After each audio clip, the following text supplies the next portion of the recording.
আজকে পড়ালাম হচ্ছে management of tuberculosis. তো টিউবারকুলোসিস পেশেন্টকে কীভাবে ম্যানেজমেন্ট করতে হবে।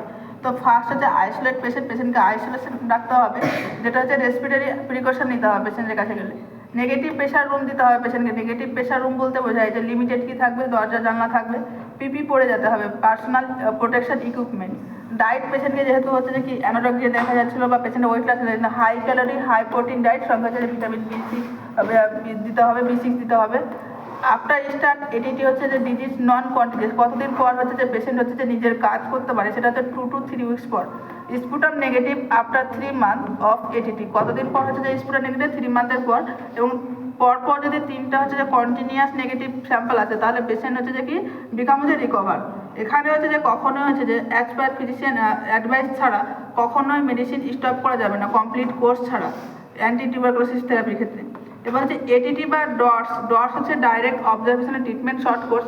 এখানে পেশেন্টের ক্ষেত্রে ড্রাগ দেওয়া হয়, যেমন ফার্স্ট লাইন ড্রাগ বা second line drug. First line drug বলতে হচ্ছে যে প্রথম যখন স্পটিং পজিটিভ আসে তখন কী কী ড্রাগ দিচ্ছে। তো আইসোনাইজার, যে সংক্ষেপে INH লেখা হয় বা H, আইসোনাইজার, rifampicin, pyrazinamide, ইথাম্বিটল।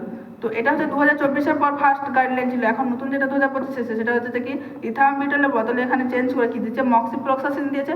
Second line ড্রাগের ক্ষেত্রে হচ্ছে স্টেপ্টোমাইসিন, লেভোফ্লক্সাসিন, অ্যামিকাসিন, হচ্ছে সিপ্রোফ্লক্সাসিন, আর হচ্ছে রিফাম্বিটল। দেন হচ্ছে always ATT drug given as multi drug together, মানে একসঙ্গে অনেকগুলো ড্রাগ দেয়। কি হচ্ছে জানো না, যে প্রিভেন্ট হচ্ছে রেজিস্ট্যান্স, যে সেই ড্রাগটা যেন প্রিভেন্ট রেজিস্ট্যান্স না হয় সেজন্য একসঙ্গে কী করা হয়, দেওয়া হয় অনেকগুলো ড্রাগ। এটিটি ক্লাস হচ্ছে দুটো ফেজে করা হয়, ইন্টেনসিভ ফেজ আর কন্টিনিউয়াস ফেজ। তো ক্যাটাগরি 1 যেমন বললাম, যে ফার্স্ট টাইম স্পুটাম পজিটিভ আছে তারা হচ্ছে ক্যাটাগরি 1-এর ক্ষেত্রে। তো আগেকার যেটা ওল্ড যেটা ছিল 2024-এর পর, সেটা হচ্ছে যে 6 মান্থের কোর্স ছিল ইন্টেনসিভ ফেজ আর কন্টিনিউয়াস ফেজ। ইন্টেনসিভ ফেজ ছিল 2 মান্থসের, আর হচ্ছে কন্টিনিউয়াস ফেজ ছিল 4 মান্থের।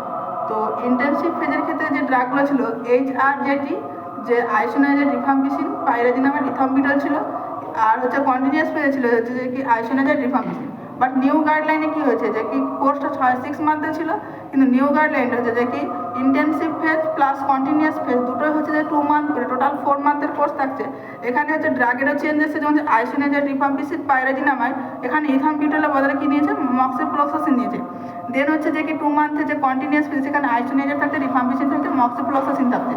এটিডি ড্রাগের মধ্যে যেটা ফার্স্ট যেটা পড়েছি যে আইসোনাইজার ড্রাগটা কি, এটা হচ্ছে ফার্স্ট ডিসকভার এটিডি ড্রাগ। এখানে হচ্ছে বেস্ট প্রোফাইল্যাক্সিস ড্রাগ হচ্ছে মাদার পজিটিভ টিবি থাকলে, তাহলে বেবি অ্যাজ এ প্রোফাইল্যাক্সিস, তাহলে এখানে বাচ্চার কী হচ্ছে যে প্রোফাইল্যাক্সিস হিসেবে কাজ করছে, মানে রিস্ক ফ্যাক্টরকে প্রিভেন্ট করছে।